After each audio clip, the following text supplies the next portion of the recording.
I live in the city, so I want to grow in the city. And I'm no pro. I don't totally know what I'm doing, so we're going to talk to a lot of neighbors and other people growing in the city and find out what they're doing.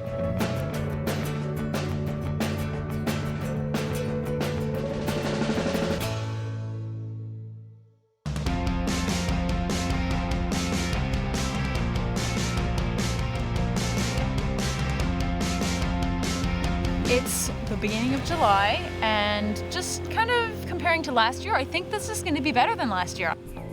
I think it has a lot to do with the fact that we paid so much close attention to getting the soil in. This is good. This is kale, and it's going amazingly. And it's crisp, it's healthy, you can tell. It looks good. It's really coming along. Radishes are also ready. I love them. My husband hates them, so they're all for me. The beans are growing like crazy. They're shooting right up the trellis. Also, these tomatoes are doing great. Look how big they are. That's exciting, and we're already getting little tiny tomatoes on here. And this one is gonna need to be tied up right here to give them some support as they grow. We can pinch off suckers. This one's got a sucker. Here it is here. It looks like it's growing kind of in the armpit of the plant. So we just pinch that off like that. And that keeps the one main stem of the plant growing straight up. It's all trial and error when you're growing in the city. And I came out the other day and one of my tomato plants, the top is snapped right off. The freaking raccoons probably sat down on my plant here and it was already starting to produce tomatoes, so I'm kind of bummed. It's still gonna like live. It'll still produce these tomatoes, hopefully. Oh well. That's why you plant more than you need, because the animals in the city, they'll destroy it.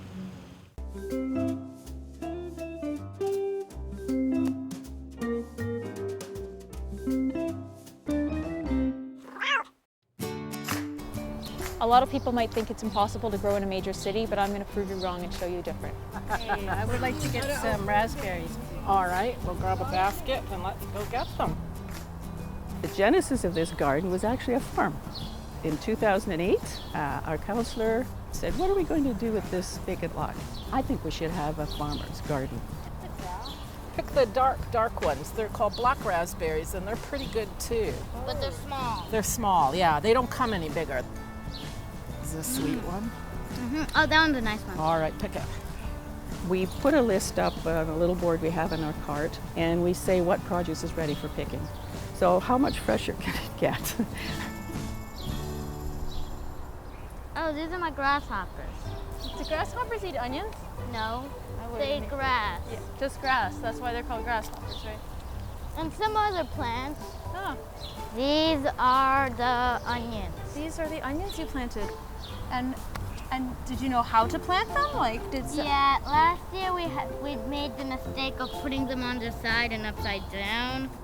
I don't eat onions. You don't eat onions at all. Do you have a garden at home? I live in a condo. You live in a condo, of course. So this is like a little spot that you can come and grow. Right. In fact, everyone I know lives in a condo.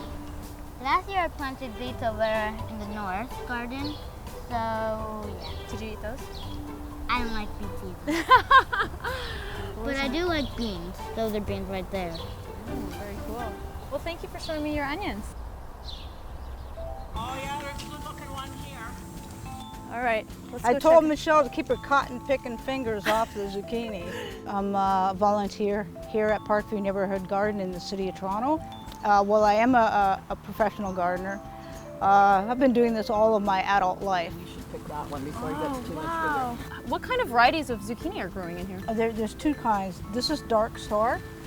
Well, you know what? When the flower is still attached, the zucchini is not ready to be harvested. I was told like the ones with the long stems, those are the males, right? And the females are producing the fruit? That's correct. Right, okay. I just learned this because I wasn't sure which ones to pick. Yeah, Okay. You know what? There is a zucchini over here. That's the one, I told you, it's the size of my arm. Now I've lost it. Oh, it's there. Oh, here it is. Okay. Maybe I could just push this in. Oh, yeah. You have to get it. That has to be harvested. Oh my gosh, it's huge.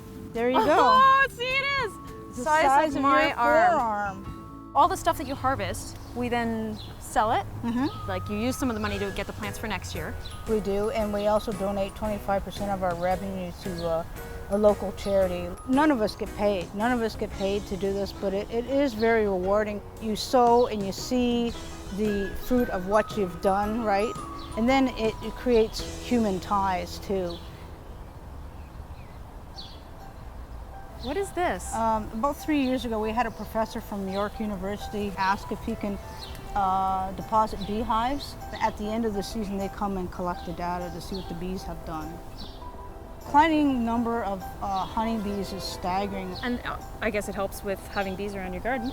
Oh yeah, because they pollinate the flowers, so we have good fruits and vegetables.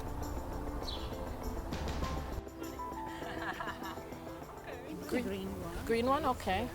This is a nice one. Look how beautiful. This one is called lettuce leaf basil. You live in a condo, and that's why it's so nice to come down here. It's fantastic, and this is walking distance. You grew up on a farm. Well, for a while. Very nice.